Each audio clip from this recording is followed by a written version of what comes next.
Selamat pagi Bapak Ibu Saudara sekalian. Kita akan memulai ibadah kita pada hari ini dan kita akan menyanyikan lagu pembuka kita dari PPR 1 nomor 109. PPR 1 nomor 109, Penawar di Gilead.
Ibadah pada pagi hari ini kita mulai dengan pengakuan bahwa pertolongan kita adalah di dalam nama Tuhan, Sang Pencipta langit, bumi dan segala isinya, yang dalam kasih dan kesetiaannya tidak pernah meninggalkan perbuatan tangannya.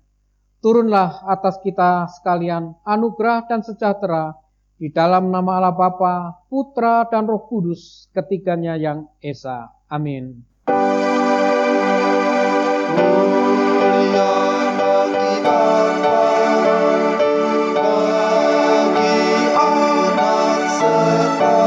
dan akan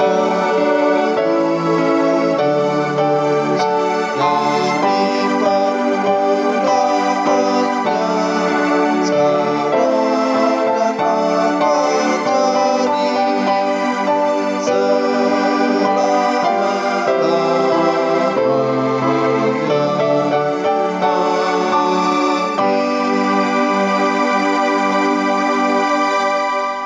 Filipi 4 ayat 13, nats pembimbing kita pada pagi hari ini. Segala perkara dapat kutanggung di dalam Dia yang memberikan kekuatan kepadaku. Amin.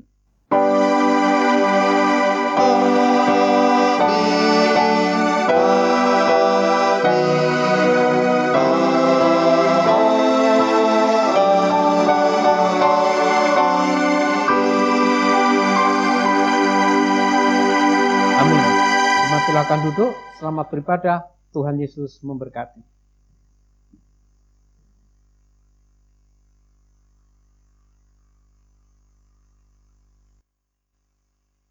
Akan melanjutkan ibadah kita pada hari ini, dan tema yang akan kita bahas nanti itu adalah jangan lari dari kenyataan.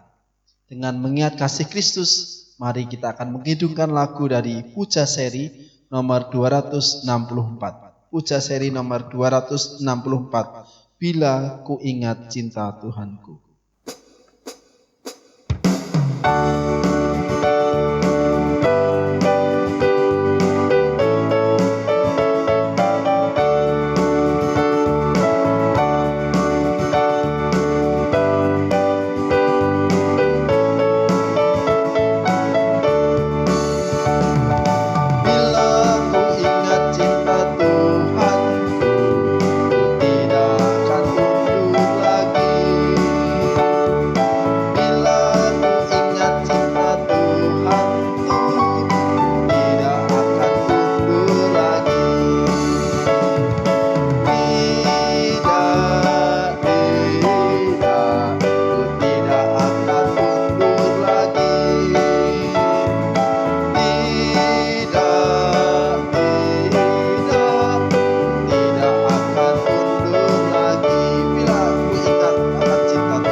Dan sebelumnya kita akan menyanyikan lagu dari Puja Seri nomor 136.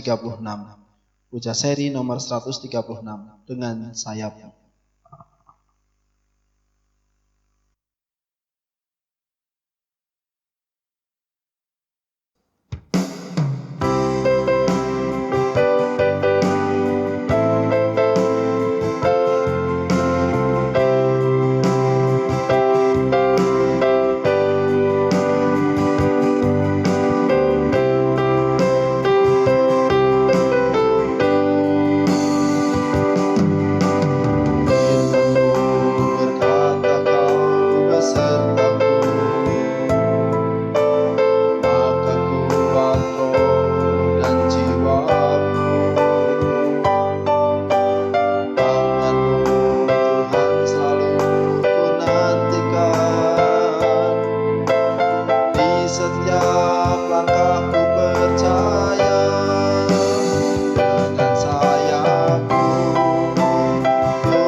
Mari kita berdoa.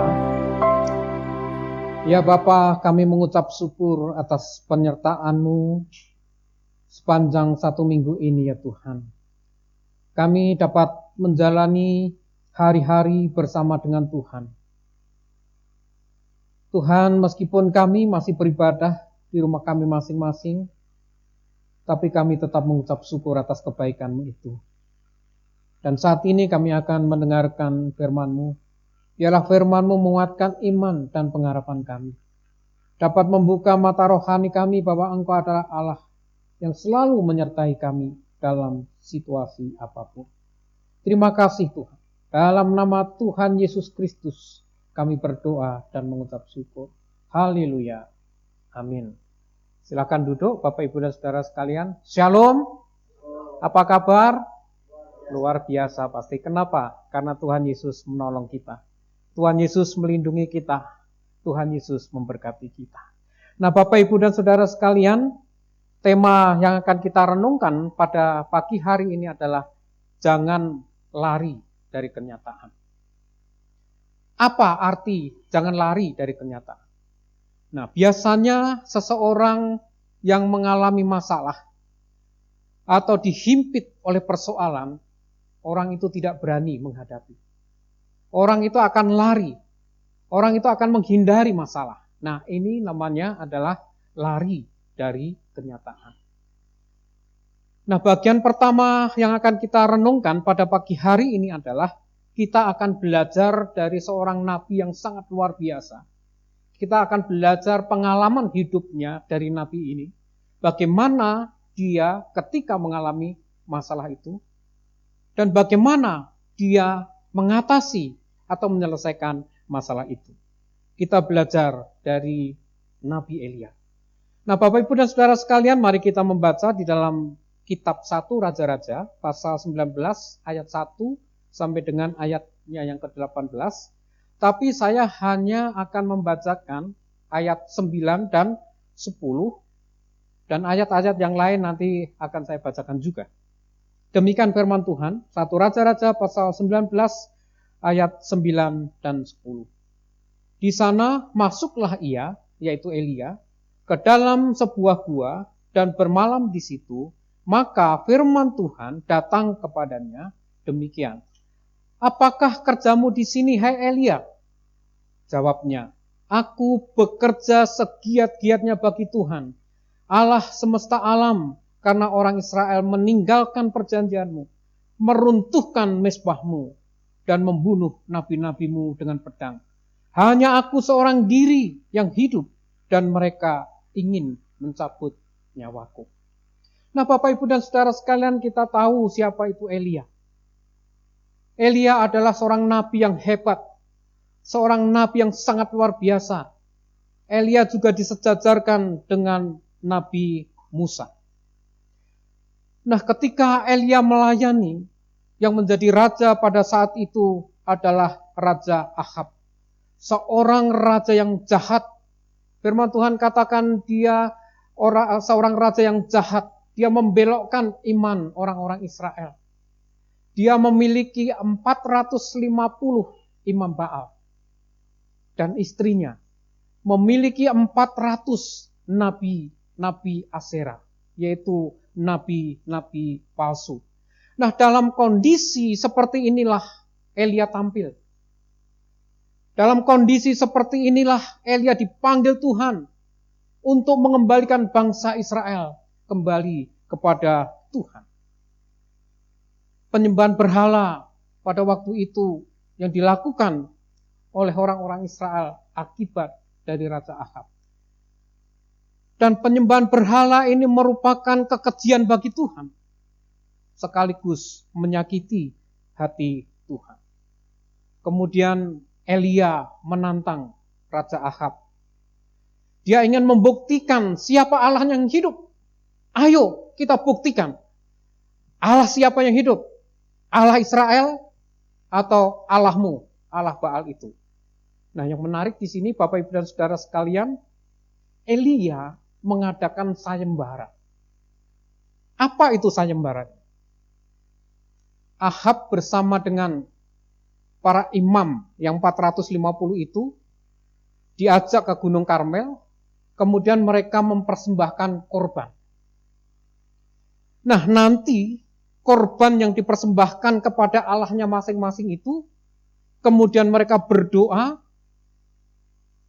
Allah siapa yang sanggup untuk menurunkan api dan membakar korban itu. Nah, kesempatan yang pertama Elia memberikan kepada Ahab yang diwakili oleh 400 imam Baal itu. Mereka mendirikan mezbah, kemudian mereka menyembelih korban, ditaruh di atas mezbah itu. Lalu mereka mulai berdoa. Para imam 450 itu mengadakan ritual, mereka berdoa, minta api supaya turun membakar mezbah itu, membakar korban itu. Bapak, Ibu, dan saudara sekalian, para imam itu berdoa dari pagi sampai siang hari. Tetapi api tidak turun.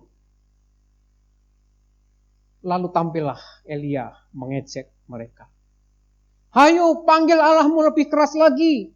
Mungkin Allahmu sedang ada urusan. Atau Allahmu sedang bepergian. Atau mungkin Allahmu sedang tidur dan belum terjaga. Nah, Bapak, Ibu, dan saudara sekalian, kemudian para imam itu lebih bersungguh-sungguh lagi berdoa. Sambil berjingkat-jingkat, tubuhnya ditoreh-toreh oleh pedang dan tombak. Dia berseru-seru kepada Allahnya sampai sore hari. Dan tetap api itu tidak turun. Korban itu tidak terbakar. Lalu tampillah Elia. Dia menyuruh orang Israel bangun mezbah. Nah, mereka membangun mezbah dengan 12 batu mewakili suku-suku Israel. Setelah mezbah itu dibangun, kemudian Elia bilang, tumpuk kayu, sembelih korban lembu, taruh di atasnya. Nah, setelah mezbah itu selesai dibangun, korban sudah ada di atasnya, Bapak, Ibu, dan saudara sekalian, lalu Elia memerintahkan, siram korban ini dengan air. Sampai 3 kali.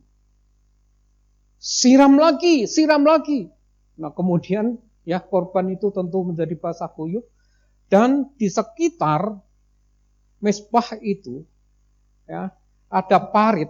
Dan parit itu menjadi penuh dengan air. Lalu Elia mulai berdoa.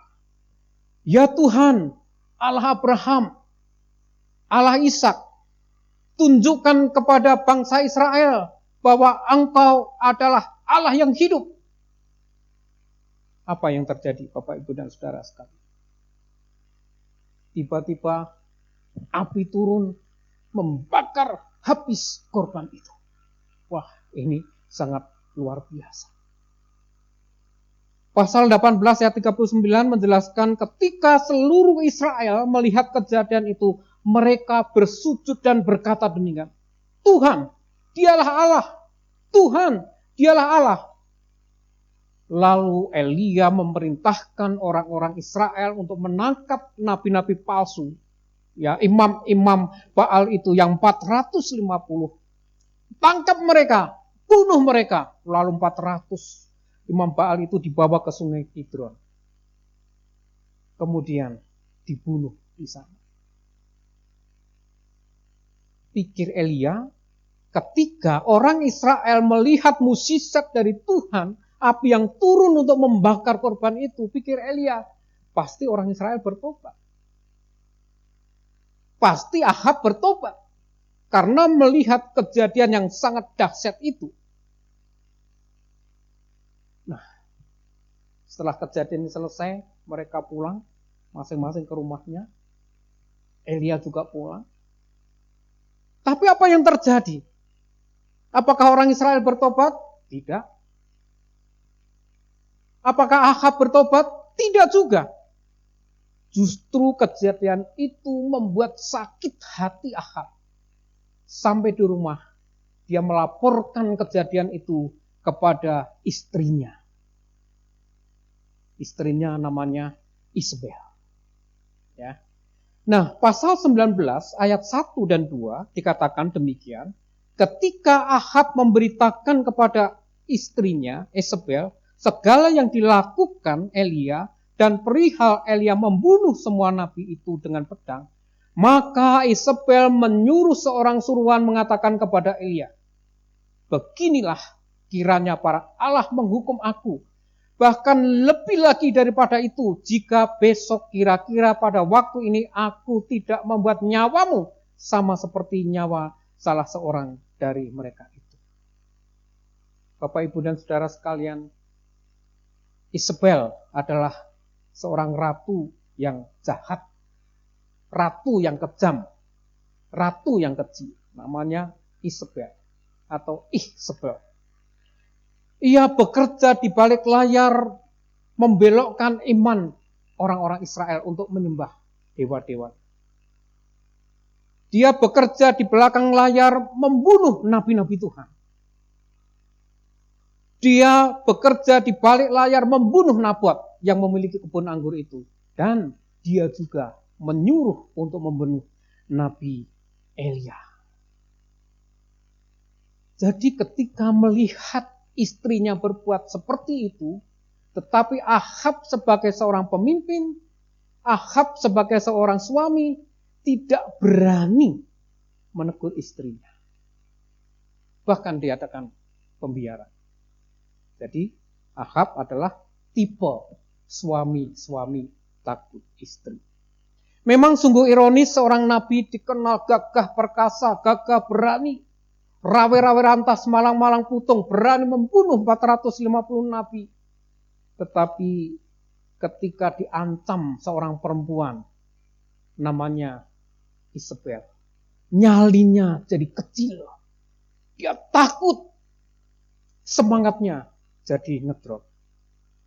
Nah, sebetulnya Bapak, Ibu, dan saudara sekalian, Isabel itu hanya gertak sambal. Sesungguhnya Isabel itu takut dengan pamor Elia. Kenapa? Karena apapun yang dikatakan oleh Elia pasti terjadi. Nah, ini yang menjadi ketakutan bagi Isabel. Tetapi ternyata dengan gertakan itu Elia lari. Sehingga Isabel menjadi sukacita. Tadi Elia berani menghadapi Ahab, berani menghadapi nabi-nabi palsu, imam-imam palsu. Tetapi dia tidak berani menghadapi ancaman dari Isabel. Dia lari ke padang gurun. Lari dari kenyataan. Ayat 3 dikatakan, maka takutlah ia. Siapa? Elia. Lalu bangkit dan pergi menyelamatkan nyawanya. Dan setelah sampai di Berseba, yang termasuk wilayah Yuda, ia meninggalkan bujangnya di sana. Bapak, Ibu, dan saudara sekalian, Berseba, ya, Israel sampai Berseba itu jarak yang sangat jauh, sekitar 150 km. Itu kira-kira jarak Jakarta-Bandung masih lebih lagi. Mengapa dia lari? Karena merasa takut. Ada ancaman. Dia lari ke padang gurun. Jadi Elia lari dari kenyataan. Ada dua hal mengapa Elia takut kepada ancaman Isabel. Yang pertama, dia menyayangkan nyawanya. Dan yang kedua, sebetulnya Elia sangat kecewa sama Tuhan.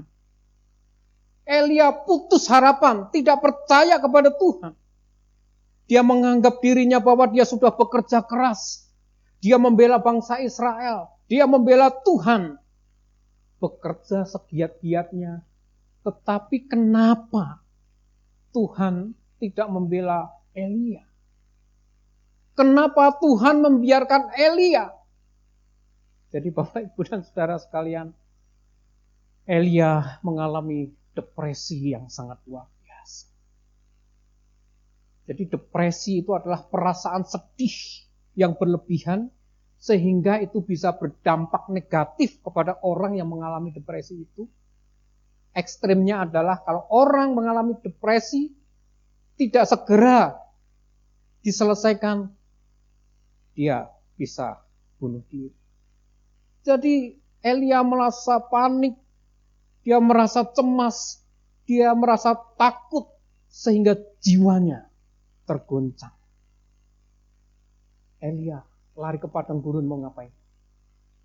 Mau ngapain Bapak Ibu? Mau bunuh diri. Nah, jadi orang yang merasa mengalami depresi yang berat, dia tidak bisa menanggulangi, tidak tahan dengan masalah itu, maka dia ingin bunuh diri. Ayat 4. Tetapi ia sendiri masuk ke padang gurun sehari perjalanannya jauhnya, melelahkan. Ia duduk di bawah sebuah pohon arar. Ya, pohon arar ini semak yang tumbuh di padang gurun, itu bisa mencapai 4 meter, dan orang-orang biasanya yang lewat di situ ketika lelah, dia berteduh di situ. Nah, kemudian ia ingin mati. Ya, dikatakan ayat 4. Nah, ini depresi katanya. Cukuplah itu. Sekarang ya Tuhan, ambillah nyawaku. Sebab aku ini tidak lebih baik daripada nenek moyangku. Bapak, Ibu, dan Saudara mungkin berpikir, loh, Elia itu kan nabi. Dia dipakai oleh Tuhan. Dia sanggup mengadakan banyak mukjizat. Seorang nabi, apa enggak salah? Dia mau bunuh diri. Bapak, Ibu, dan Saudara sekalian, inilah Alkitab itu mencatat secara fair. Alkitab mencatat apa adanya, yang baik dicatat, yang jelek pun juga dicatat. Alkitab tidak menutup-nutupi hal yang jelek. Nah, mungkin kita bingung melihat seperti itu. Kenapa? Elia juga manusia biasa. Hamba Tuhan juga manusia biasa. Ketika menghadapi masalah bisa lari dari kenyataan. Kalau dia tidak kuat. Ini membuktikan bahwa nabi itu adalah seorang manusia biasa yang juga punya kelemahan. Dan ada tipe orang seperti Elia, ketika menghadapi masalah, dia lari dari kenyataan. Dia ingin mati. Nah, mungkin dalam pikirannya kalau dia mati, urusan sudah beres. Ternyata maksud Tuhan tidak seperti itu. Tuhan masih membutuhkan Elia karena pekerjaannya belum selesai. Nah, sekarang Bapak, Ibu, dan Saudara sekalian, kita sedang menghadapi apa? Bapak, Ibu, Saudara sekalian sedang menghadapi kesulitan apa? Kita sedang mengalami masalah apa? Apakah COVID-19 membuat kita takut, membuat kita frustrasi, membuat kita depresi, frustrasi, seolah-olah sudah tidak ada jalan keluar lagi. Jadi ketika kita percaya kepada Tuhan, saya yakin Bapak, Ibu, dan Saudara sekalian, kita akan dipelihara oleh Tuhan. Dan ketika kita percaya kepada Tuhan, kita masih hidup di dalam dunia ini, yang harus menghadapi banyak kenyataan, harus banyak menghadapi masalah. Dunia ini bukan panggung sandiwara. Hidup kita ini bukan seperti main sinetron. Kita hidup di dunia yang nyata, kita hidup di dunia yang real. Dunia yang penuh dengan persaingan, dunia yang penuh dengan gejolak, dunia yang penuh dengan penderitaan, dunia yang penuh dengan kejahatan. Alkitab sudah menjelaskan bahwa sejak manusia jatuh ke dalam dosa, manusia itu akan menghadapi banyak masalah. Persoalan pergumulan akan datang silih berganti. Nah, pertanyaannya Bapak, Ibu, dan Saudara sekalian, mampu nggak kita menghadapi masalah itu? Berani nggak kita menghadapi masalah itu? Atau kita lari dari kenyataan? Dunia ini bukan tempat aman. Dunia yang kita tinggali sekarang ini bukan tempat yang nyaman. Kalau dunia yang kita tinggali ini merupakan tempat yang aman, nyaman, Tuhan tidak pernah mengatakan ada surga. Kenapa? Ya kita hidup di dunia, kita sudah aman, kita sudah nyaman, ngapain kita memikirkan surga? Nah, dunia ini merupakan tempat singgah kita sementara. Dunia ini sebagai latihan iman kita untuk menuju kepada kehidupan yang kekal. di surga yang Tuhan sudah disediakan bagi kita. Nah, banyak tokoh Alkitab, orang-orang yang hebat diizinkan oleh Tuhan menghadapi masalah. Mereka menghadapi kesulitan-kesulitan hidup. Tuhan mengizinkan Abraham ketika berada di Kanaan, dia mengalami kelaparan. Apa yang dilakukan oleh Abraham? Abraham lari ke Mesir. Apa yang terjadi di Mesir? Justru masalah menjadi runyam. Istrinya diambil oleh Firaun.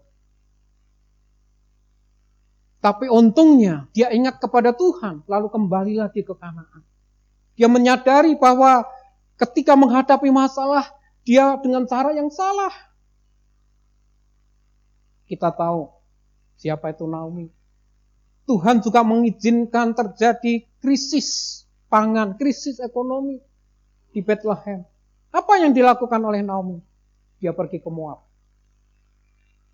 Nah, setelah sampai di Moab, apa yang terjadi? Masalahnya justru tambah rumit. Bapak, Ibu, dan Saudara sekalian, suaminya meninggal. Elimelek, Mahlon, Kelion, anaknya 2 juga meninggal. Bisnisnya hancur.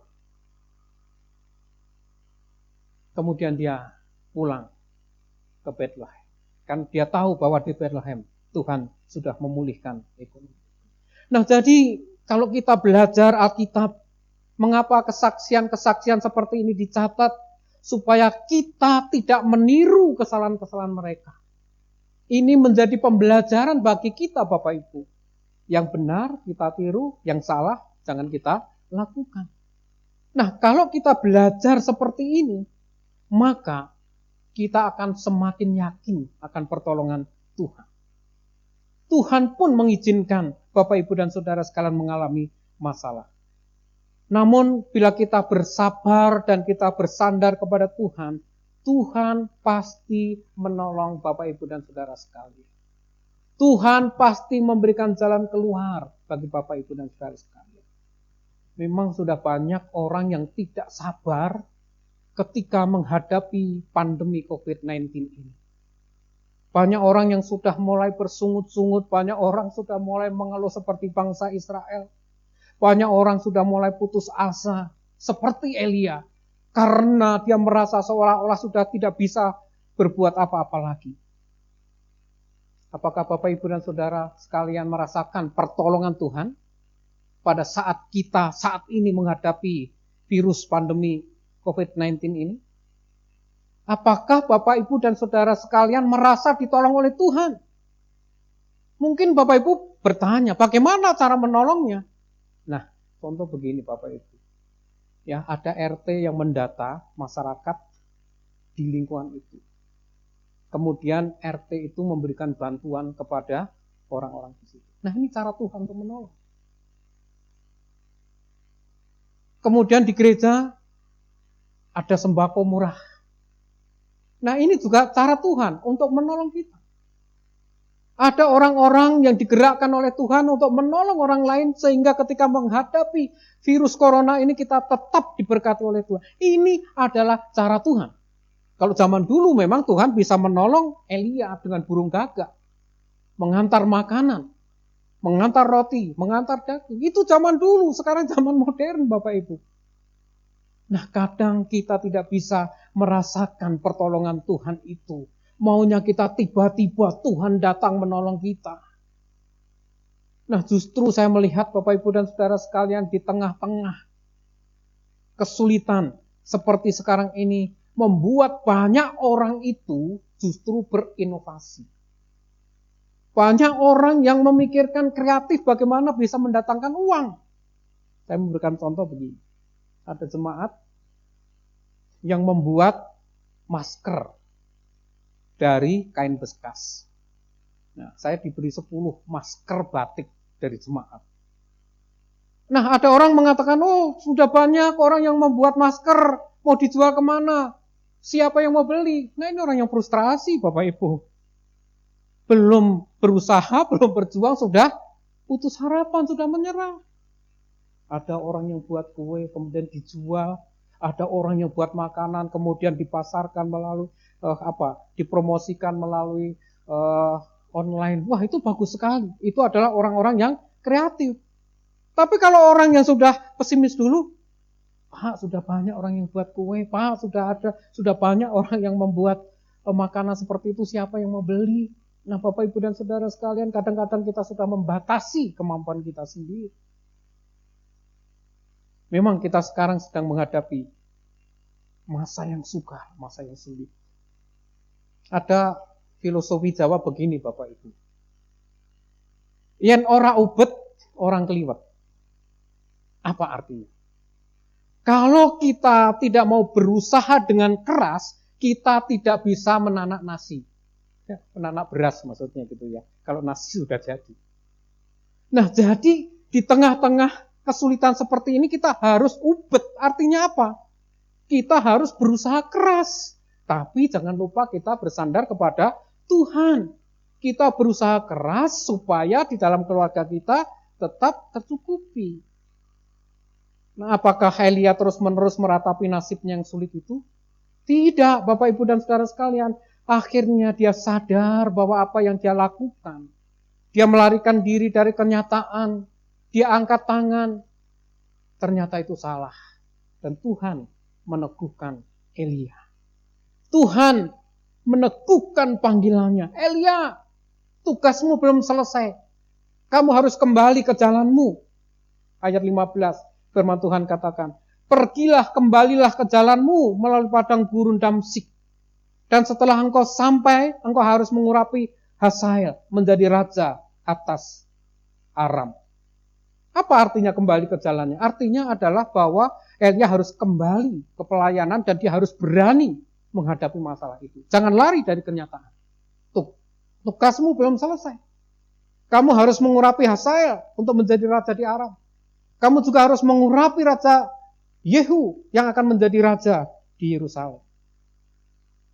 Nah, ketika Elia merasa dia berjuang seorang diri, tidak ada yang mendorong, tidak ada yang mensupport, kemudian dia depresi, Tuhan ingatkan kepada Elia, itu hanya perasaanmu, itu hanya bayang-bayangmu, kamu nggak ngerti kan? Ayat 18, masih ada 7.000 orang Israel yang tidak menyembah Baal.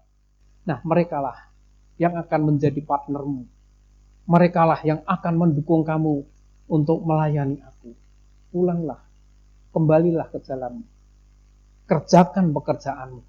Jangan bersungut-sungut. Bapak, Ibu, dan Saudara sekalian, saat ini mungkin kita sedang bergumul. Kita sedang menghadapi kesulitan. Kesulitan pekerjaan, kesulitan dalam rumah tangga, kesulitan di dalam pernikahan. Tetapi percayalah, Tuhan pasti menolong kita.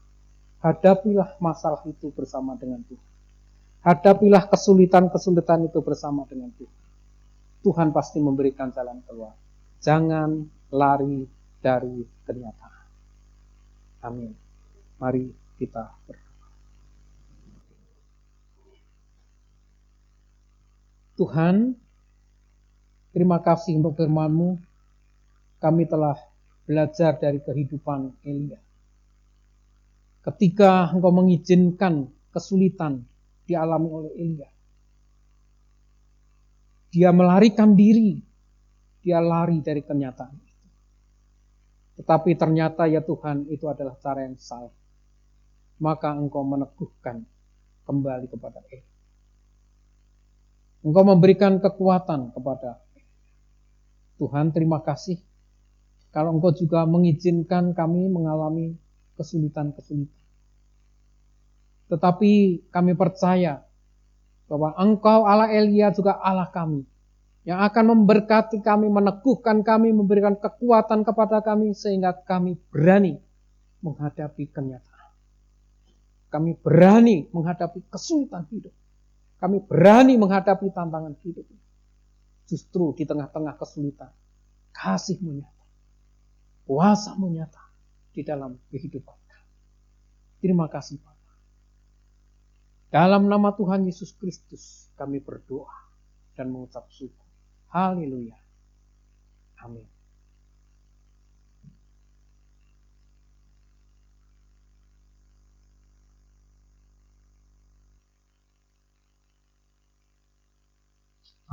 Bapak Ibu, mari kita tidak menyerah tetapi tetap berjalan bersama Kristus.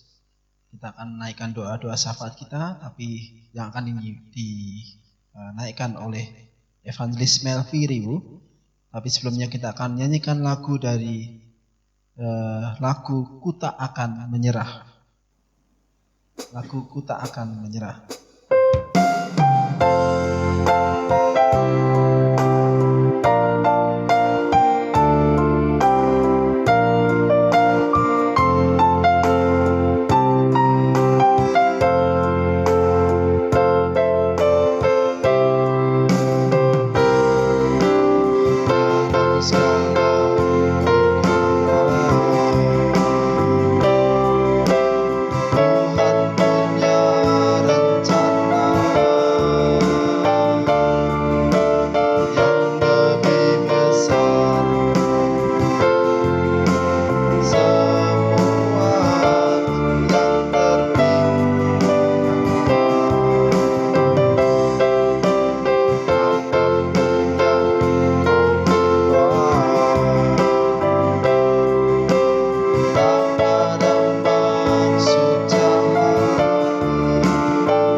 Sidang jemaat yang dikasihi Tuhan, mari kita akan menaikkan doa-doa syafaat kita pada pagi hari ini. Mari saya mengajak kita semua kita berdoa bersama-sama. Mari kita berdoa. Bapa kami dalam kerajaan surga, Allah yang kami sembah di dalam nama Tuhan kami Yesus Kristus, Allah yang mengasihi kami dengan kasih-Nya yang kekal, yang telah menyerahkan anak-Nya bagi kami, untuk menebus kami dari dosa-dosa kami. Terima kasih Tuhan untuk pengorbanan-Mu yang luar biasa itu. Bapa di surga, saat ini kami datang kepadamu Tuhan, memohon ampun akan salah dan dosa kami Tuhan, yang sudah kami perbuat selama ini Tuhan. Oleh karena itu Tuhan, sucikan kami dan layakkan kami Tuhan, agar dosa-dosa kami Tuhan tidak menghambat doa-doa kami kepadamu. Bapa di surga, sekarang Tuhan kami berdoa untuk bangsa dan negara kami.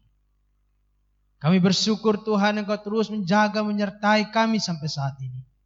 Dan sebagaimana kami ada saat ini Tuhan, itu semua karena kasih-Mu Tuhan. Di tengah-tengah kesulitan bangsa ini Tuhan, Engkau tidak pernah meninggalkan kami sedetik pun.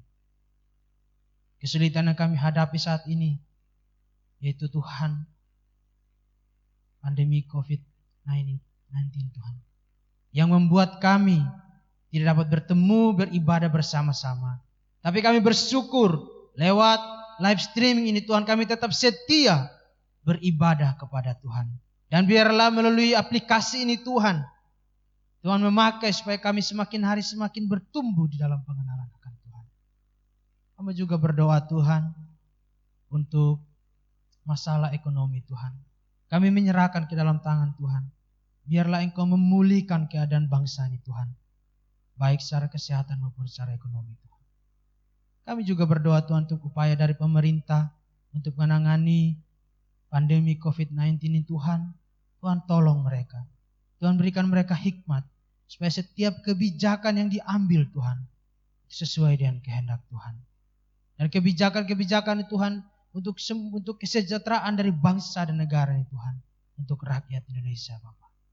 Tuhan kami juga berdoa untuk tim medis. Biarlah Tuhan memberkati mereka. Tuhan menjagai mereka. Tutup bungkus dengan darah-Mu Tuhan. Jauhkan mereka dari hal-hal yang tidak kami inginkan ya Tuhan. Bahkan untuk jemaat-Mu di GKMI Kalimalang ini Tuhan. Hamba berdoa di dalam nama Yesus. Engkau tutup bungkus mereka Bapak. Terima kasih Tuhan. Dalam usaha mereka Engkau berkati. Dalam keluarga mereka, dalam kesehatan mereka Tuhan berkati Bapak. Terima kasih Tuhan, terima kasih Bapak. Hamba juga berdoa Tuhan, mungkin jemaat-Mu Tuhan dalam kesulitan saat ini. Ada yang bergumul masalah dengan ekonomi karena dampak dari COVID-19 ini Tuhan. Biarlah Tuhan, kami tidak lari dari kenyataan. Tapi kami tetap berpengharapan kepada Tuhan. Tuhan akan menunjukkan cara yang terbaik. Karena kami yakin dan percaya Tuhan setiap persoalan yang kami hadapi ini tidak melebihi dari kekuatan kami. Karena Tuhan memberi ujian sesuai dengan kapasitas kami. Dan itu semua akan memuliakan nama Tuhan. Bapa di surga, hamba juga berdoa Tuhan untuk jemaat yang terus menyaksikan live streaming pada pagi hari ini, pada minggu-minggu lalu, dan seterusnya Tuhan. Biarlah melalui ini Tuhan. Sekali lagi kami mohon. Supaya Tuhan kami semakin hari kami semakin memahami kehendak Tuhan. Kami semakin memahami, kami semakin mengenal Tuhan kami, Yesus Kristus. Dan kami bersyukur untuk persoalan situasi yang kami hadapi ini Tuhan. Supaya kami semakin hari semakin lebih sungguh-sungguh beribadah, sungguh-sungguh bergantung kepada Tuhan. Terima kasih Bapa, terima kasih Tuhan. Kami serahkan doa-doa ini Tuhan ke dalam tangan-Mu. Dan kami akan mengakhiri doa ini Tuhan. Di dalam doa yang telah Engkau ajarkan kepada kami. Bapa kami yang di sorga, dikuduskanlah nama-Mu. Datanglah kerajaan-Mu, jadilah kehendak-Mu di bumi seperti di sorga. Berikanlah kami pada hari ini makanan kami yang secukupnya. Dan ampunilah kami akan kesalahan kami, seperti kami juga mengampuni orang yang bersalah kepada kami. Dan janganlah membawa kami ke dalam pencobaan, tetapi lepaskanlah kami daripada yang jahat. Karena Engkaulah yang mempunyai kerajaan dan kuasa dan kemuliaan sampai selama-lamanya. Amin.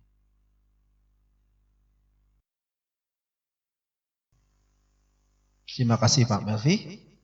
Kita akan mengakhiri ibadah kita pada hari ini, tapi saya mengingatkan kembali bahwa persembahan dapat dikirimkan melalui rekening yang tertera di warta juga untuk persembahan pembangunan gereja. Kita akan mengakhiri ibadah kita dengan menyanyikan lagu dari PPR 1 nomor 125. PPR 1 nomor 125, Hidup Kuserahkan.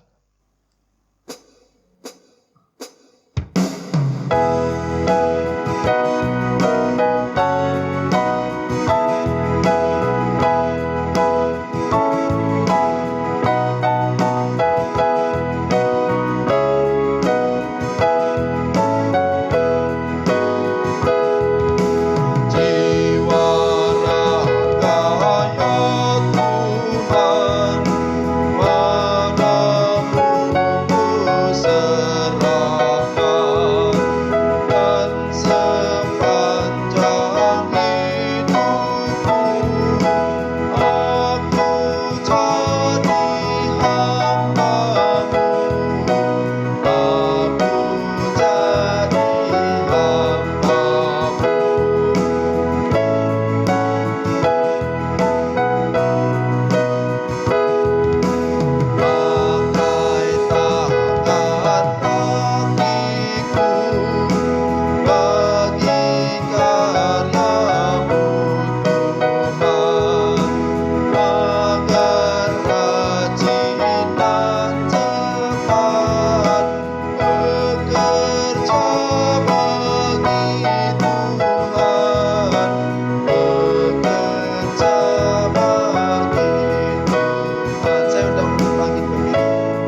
Jemaat kekasih Tuhan dan milik Tuhan, ibadah pada pagi hari ini sudah selesai.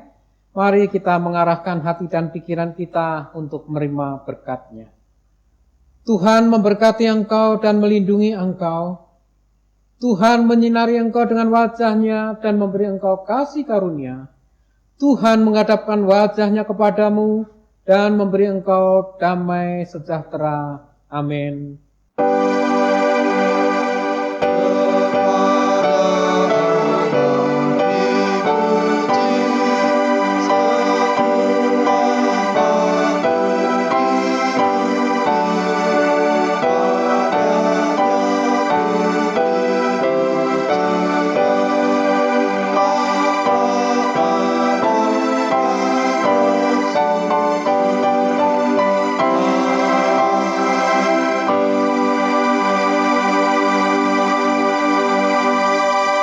Jemaat silakan duduk, kita saat teduh sejenak.